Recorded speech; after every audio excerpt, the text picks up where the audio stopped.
Halos 2 dekada ng kabuhayan ni John ang pagiging barker ng jeep sa Baguio City.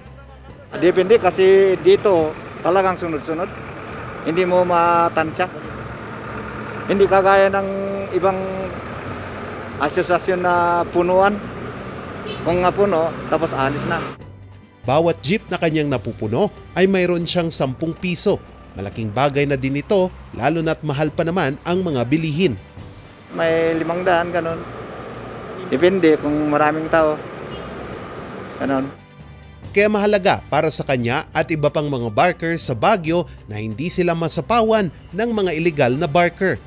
Kaya nung Lunes, ipinasa ng Sangguniang Panglungsod sa unang pagbasa ang panukalang pagbabawal at pagpataw ng multa sa mga mahuhuling illegal na mga barker. In fact, it is causing annoyance as per observation of many. Like it causes undue traffic, especially in the major thoroughfares of Baguio.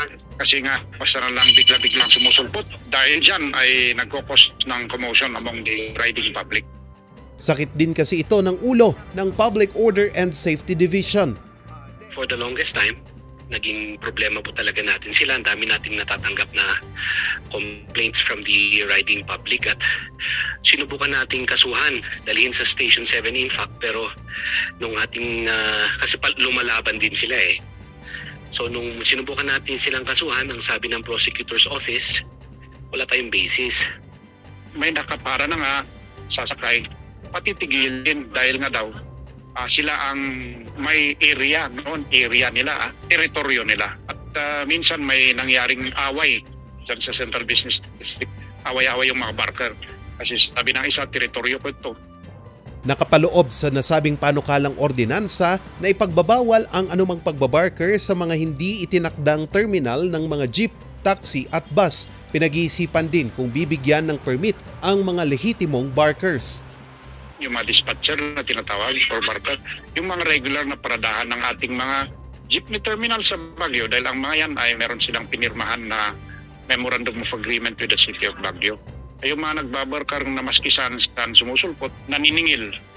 Ang mga lalabag ay pagbumultahin ng 1,000 pesos at parusang 5 araw na community service sa first offense, 3,000 pisong multa o 15 araw na community service sa second offense, at 5,000 pisong multa o 30 araw na pagkakakulong sa pangatlo at susunod pang mga paglabag depende sa desisyon ng korte. Pero ayon kay POSD Chief Daryl Kim Longid, dapat daw ay iban na ang mga barkers.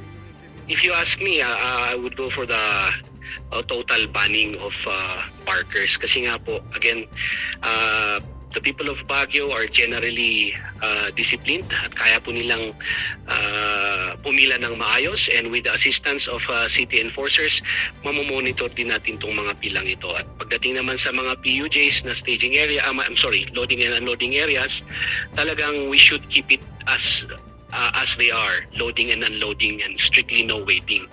Sasalang pa sa ikalawang pagbasa ang nasabing panukalang ordinansa at magsasagawa pa ng konsultasyon ng Sangguniang Panlungsod bago ito sumalang sa ikatlong pagbasa. Charles Nicolimon para sa Luzon Headlines.